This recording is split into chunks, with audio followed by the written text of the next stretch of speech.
Welcome to Torah Video Mashup, where we bring you the weekly Torah portion as told to you by your favorite viral YouTube videos.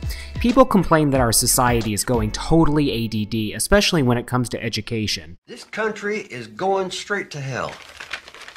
So using the power of the movies, we're going to have a trailer for Parsha Lech Lecha.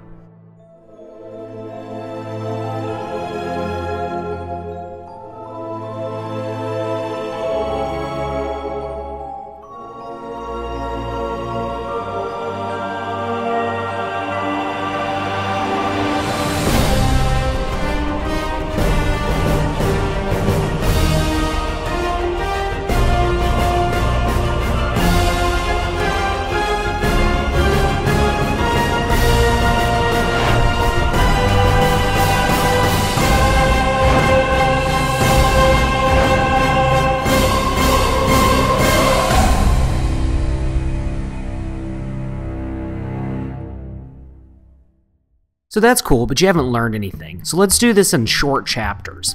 So first, God tells Abraham to leave his country of his father's house for a land that he would show him, promising that he'd make him a great nation, and this is where we get Israel from, Canaan.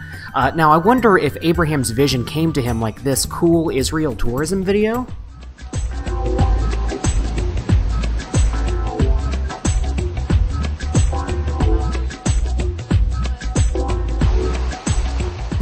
Now, before we get into the whole idea of Abraham being in Canaan, there's one other piece to this puzzle. Basically, Abram, or Abraham as we know him, is over in Egypt because there's a famine in the land of Canaan. Now, en route, Abram tells his wife Sarah to say that she's his sister so that the Egyptians would not kill him. She also had to, well, walk like an Egyptian.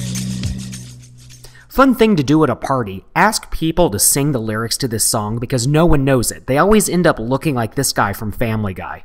My back is hurting from the chair I'm sitting on. Where's the Tylenol? If I lay down flat on the floor, it usually kinda fixes it.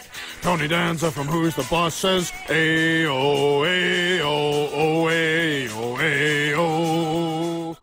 Back in the land of Canaan, Lot separates from Abram and settles in the evil city of Sodom, which according to fundamentalists looks a lot like the nightclub Babylon from the hit Showtime series Queer as Folk, but that's a whole other story.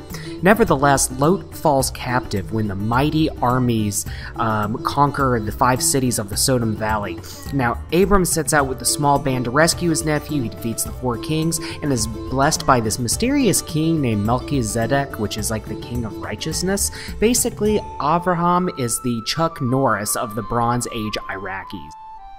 Still childless 10 years after their arrival in the land, Sarah tells Abram to marry, quote-unquote, her maidservant, or you could use the word slave, Hagar. Now, Hagar conceives, becomes insolent towards her mistress. That's a very polite way of saying that she told her off baby mama drama style, and then flees when Sarah treats her really badly. Now, an angel convinces her to return and tells her that her son is going to be the father of a great nation, and that son is named Ishmael. Now, interesting story about Ishmael. If you are a Muslim, you believe that he is the descendant of the Arab people, and some Jews kind of take that perspective as well.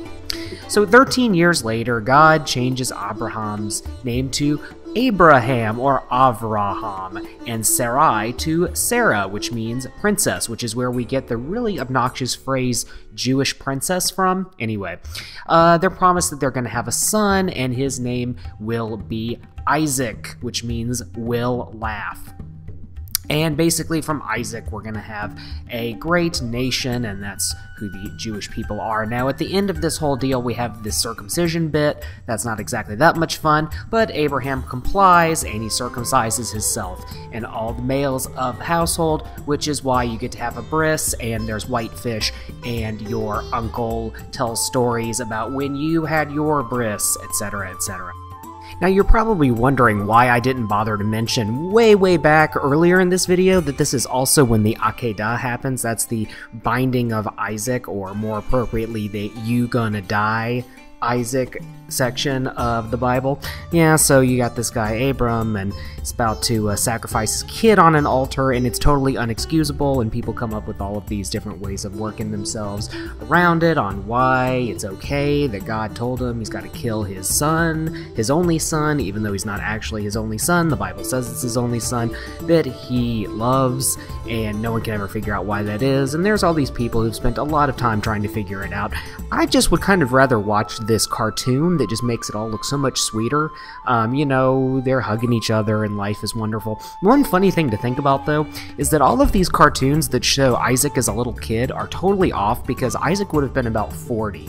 So it's more like imagining your dad or your grandpa, like, being laid on an altar and, you know, killing someone who's middle-aged. It's not quite this, like, ginger child that we're seeing in this video.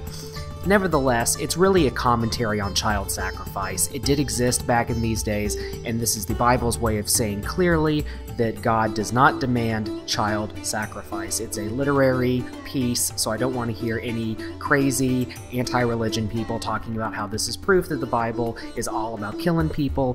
That's not what it's about. It's actually political commentary.